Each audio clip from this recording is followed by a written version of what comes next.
No one ever expects their phone to ring at exactly 3 a.m. It's the kind of hour when the world is silent, when the shadows grow long, and when your mind is most vulnerable. And yet, on a cold Thursday night, Jason's phone lit up with an unknown number. The clock on his bedside table blinked 3 a.m. He stared at the screen, every instinct screaming at him not to answer. But he was alone in his small apartment, and for some reason, curiosity got the better of him. Slowly, almost hesitantly, he swiped to answer. There was nothing at first, just static, thick and heavy, filling the silence. Then a whisper. It was soft, cracked, like it was being spoken from a faraway place. "Why did you answer?" Jason's heart slammed against his ribs. The voice was chilling, broken, desperate, and strangely familiar. He wanted to hang up, but his fingers trembled, unable to move fast enough. The whisper grew louder, turning into a low, urgent voice. "You shouldn't have answered." The call ended, but Jason's hands shook for minutes afterward. The next day, he tried to convince himself it was just a prank, maybe a wrong number. But when the phone rang again that night at 3 a.m. sharp, he knew it was something else. The second call was worse. The voice wasn't alone anymore. Whispers layered over one another, some frantic, some pleading. Then came a name, his name, whispered like a curse. "Jason!" He tried to block it out, but the calls didn't stop. For nights on end, the phone rang every single night, never earlier, never later, always 3 a.m. The voices shifted and changed. Sometimes they were distorted beyond recognition. Other times they sounded like people Jason had known years ago. Friends who had vanished without explanation. Neighbors who had moved away and never returned.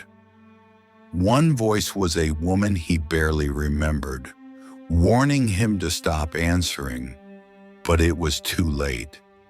The apartment around him changed too. Shadows lengthened and moved when no one was there. Cold spots appeared in rooms that used to feel warm.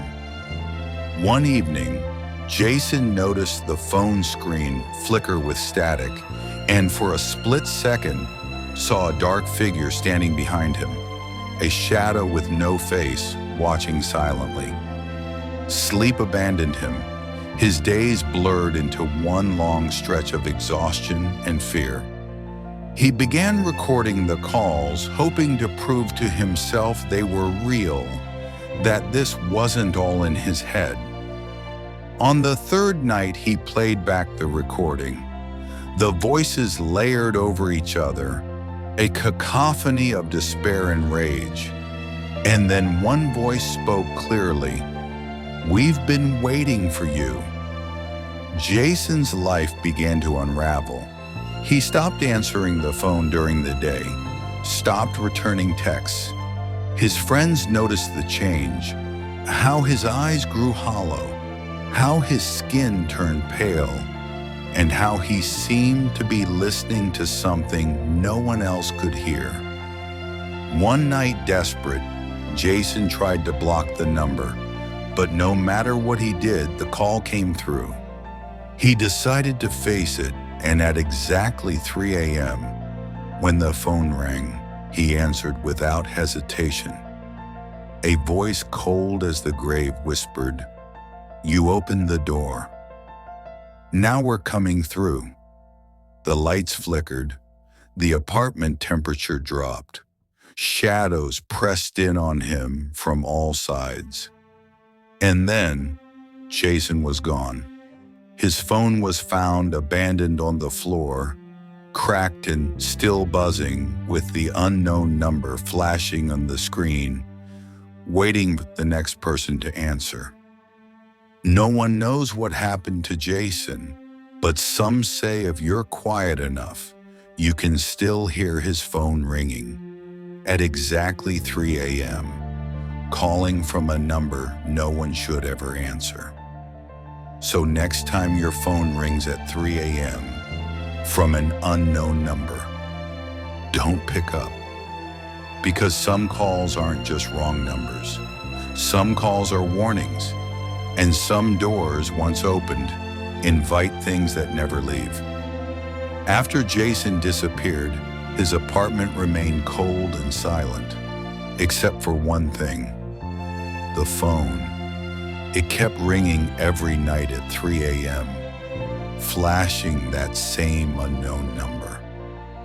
His friend Mark, desperate to find answers, answered the call. The whispers flooded his mind, warning him the door was now open for him too. That night, Mark vanished without a trace. Rumors spread about the cursed number, tied to an old tragedy in the building where lost souls tried to cross over. Everyone who answers disappears, swallowed by shadows they invite in. So if your phone rings at 3 a.m. from an unknown number, don't answer, because some calls aren't just wrong numbers, they're warnings. And once you answer, you might never come back.